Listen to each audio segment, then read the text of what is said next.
Hello everyone, my name is Zero. Today I'm showing you my newest Redstone creation. It took some time, and because I was also busy with other things, it took me even longer, but I hope it was worth the wait. This is a machine that calculates the natural logarithm of any number with a precision of 7 to 8 digits. It uses the Taylor series to do that, because A, algorithms with lookup tables will take up more space, and B, I'm way too dumb to understand Cordic. Now to what the logarithm is, why it is useful, and how the Taylor series for the logarithm works. So, the first step to understanding logarithms is also to understand the inversion operation, that is the exponential function. The exponential function is pretty simple. Normally you would have your number you would enter into the calculator over here, and then either do it to the power of 2 and square it, or to the power of 3 and cubic it. Now instead we have a fixed base, so that can be 2, that can be 10, or irrational numbers as well, and the number you enter into the calculator, and then we get our result. Now how to get x is the question for most people will be asking, and that I've also questioned myself. Well, there's an extra operation just to calculate x, and that is the so-called logarithm. The logarithm works as follows. Here just log, that's the operation it's called. Then here's the base, it has to be the exact same in this case if you want to get the exact same result for x. Then you enter the result, it's normally in brackets on your calculator, and then as the result you get x. Why is this important, you may ask? Well, for advanced mathematics and computer science, for lots of logarithms, for the time scaling, or also in chemistry for the half-life equation, and tons of such. For example, in graphics, Moore's law uses logarithmic graphs, and yeah, there are tons of usages for logarithms. Now to the different bases, you can basically enter any base, but there are two common ones. The first one is base 10, pretty self-explanatory kind of, because decimal system, yeah. And then the more important one in our case, base E, or Euler's number. You've probably heard of the number before in one of the previous videos I've done where I calculated it, 2.71828, I don't know. And yeah, this is also called the natural logarithm. Like here, that's written with ln. And that's what we're gonna talk about today. Before I can explain you the Taylor series and how to calculate it, first I have to tell you about how some operations in logarithms and how you can simplify a lot of things. These are very important, so pay attention. Here, the natural logarithm, or logarithm in general, of x times y equals the same as the logarithm of x plus the logarithm of y. So the logarithm of 3 times 2, so the logarithm of 6, equals the same as the logarithm of 3 plus the logarithm of 2. I think this should be quite easy. Then the next important one is x, the logarithm of x to the power of y, equals the same as the logarithm of x times y. So the logarithm of 2 to the power of 3, so the logarithm of 8, is the same as the logarithm of 2 times 3. The end. So only one another rule that is for the root. So the y root of x would equals the same as the logarithm of x divided by y. But at the moment that isn't really important, and yeah, so let's go on and I'll show you the Taylor series. Now to calculating the logarithm and the issues I ran into. So first, I'm gonna show you the Taylor series.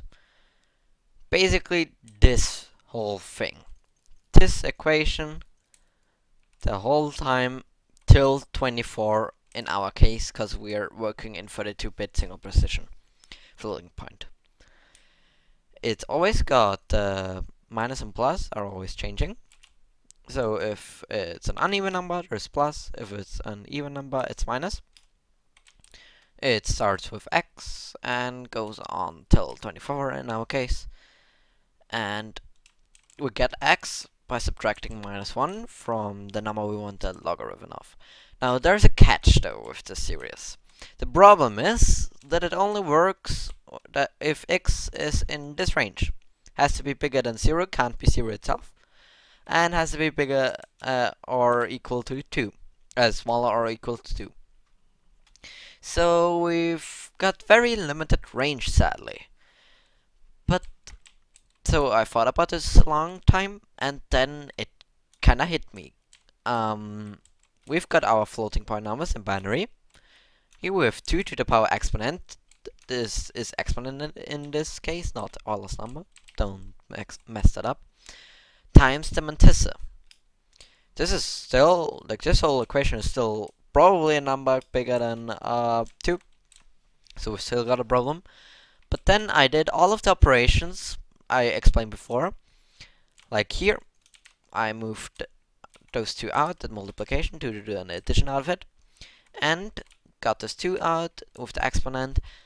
And you'll see that the maximum number that we have to calculate logarithm of is 1.9 periodically, because the only logarithm we have to calculate is the mantissa. Here we move the multiplication out, here we've moved the exponent out. Here, this is a constant number, we don't have to calculate it, this can just be saved into a ROM. And here's our exponent, there's have to multiply those. And this is the only part where we actually have to use the Taylor series. So the mantissa is in the number range of minimum is 1, and it's has to be smaller than 2, so it can't be 2 itself. And if you subtract -1 from all of these, you'll notice that it perfectly fits into a range. Because the x from the mantissa would be small. It would be 0, like small, greater and equal to 0, and smaller than 1. And this perfectly fits into this here. So yes, and that's how basically the whole calculation works. Just have to calculate the logarithm over here using this series. Then multiply the exponent with this number that is 0.69 something. You can easily look it up in your calculator or Google, whatever. And then just add these 2 numbers. So now I'll show you how the Redstone machine does it, and how to use the Redstone machine. So here is our giant contraption. This thing is huge, kind of almost as huge as the FPU. It's almost as functional as the FPU itself, actually. The only operation it can't do that the FPU could do is square root. But as you can see, all the operations and parts are way smaller. They're also faster, so I'm quite proud of that. But okay, I'll explain all the different parts. Down here, we have the multiplier. This is the exact same design as I used in the FPU. Just didn't change it all. Didn't need to change it. Isn't a bottleneck at all. And this basically calculates all of the powers in the Taylor series. So we had x to the power of 1 at the beginning, x to the power of 2, x to the power of 3, and so on. Each tick it calculates the next power. So at the beginning, here's the original number, x. It does x times 1 in the beginning. Then in the next tick, it does x times x. Then it does x to the power of 2 times x, x to the power of 3 times x, and so on. So here we got all of the powers. Then this goes into a divider. This divider gets the second information to the dividend through this floating point counter. This is a 5-bit floating point counter, so maximum number is 31, but we only need to count till 24. And it's also part of the control unit, so all of the special cases, like later when multiplying the exponent with the constant, it will also control it through here. And then the result of the division machine comes up here is saved into these registers.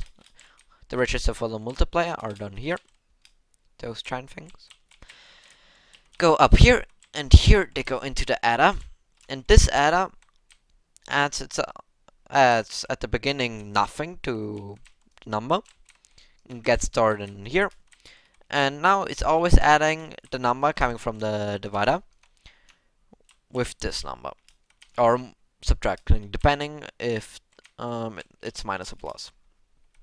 So here's the multiplexer that that inverts the minus or plus signal over here, the sign. So yeah, then here are here's the exponent processing for the divider.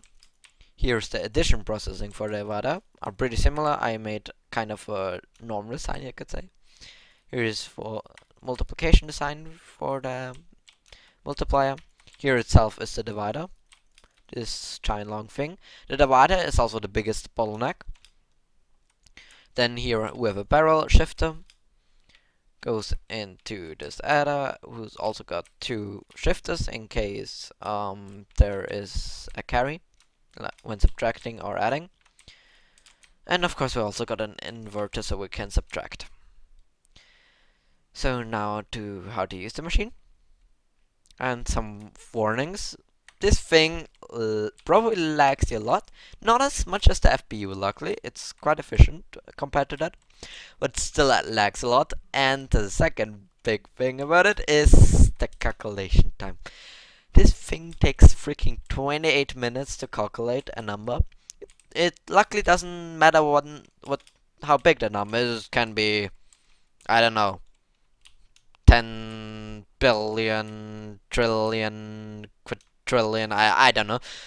And it will still take as long as if you would calculate the natural logarithm of, let's say, 6, I don't know. So the range isn't a problem at all. So yeah, here is the clock. You can see quite a lot of comparators, because somehow I gotta do that long delay. It takes like 1 minute or something. Here we have the start button. Here we have the reset button and the apply button, you could say. And yeah, now to using it. To use it, the input sadly is all the way back there. There's also another important part down there.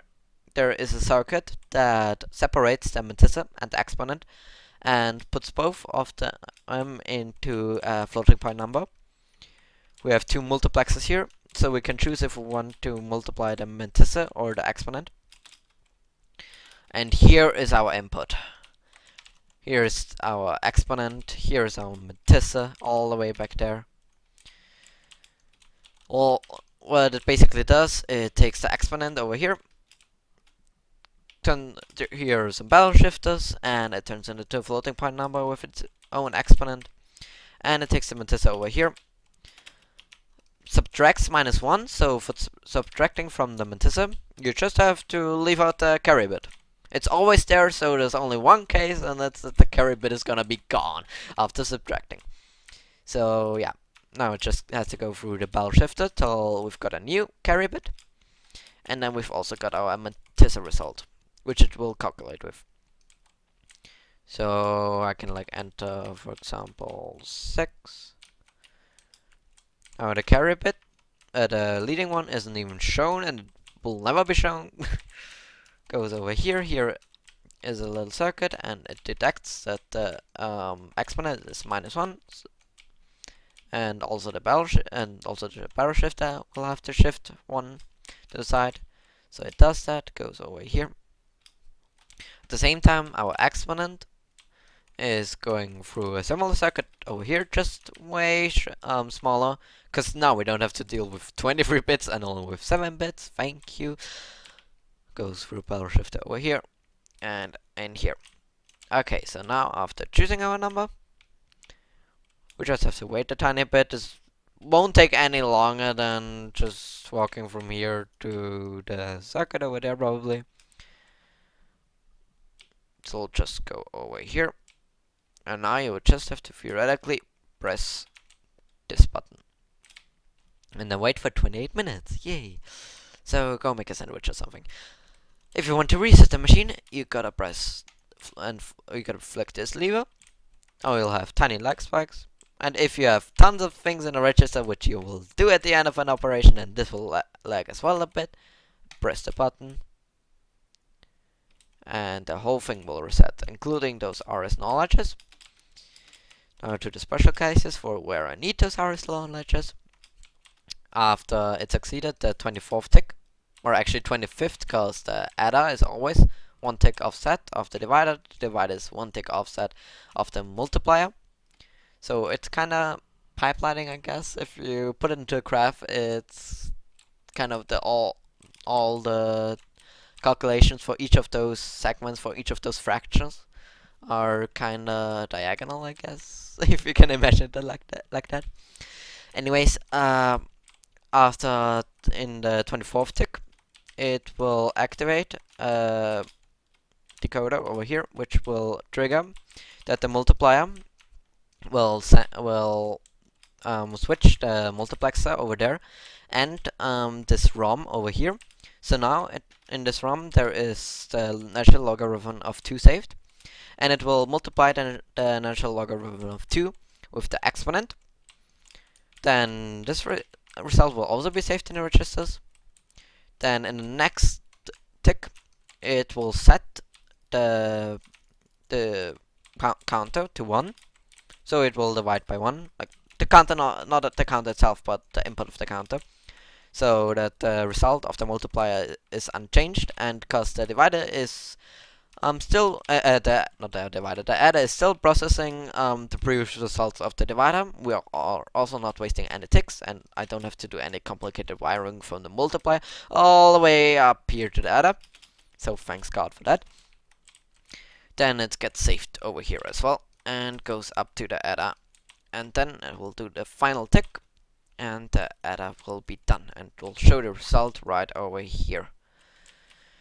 Well, download it is in the description, and thanks for watching.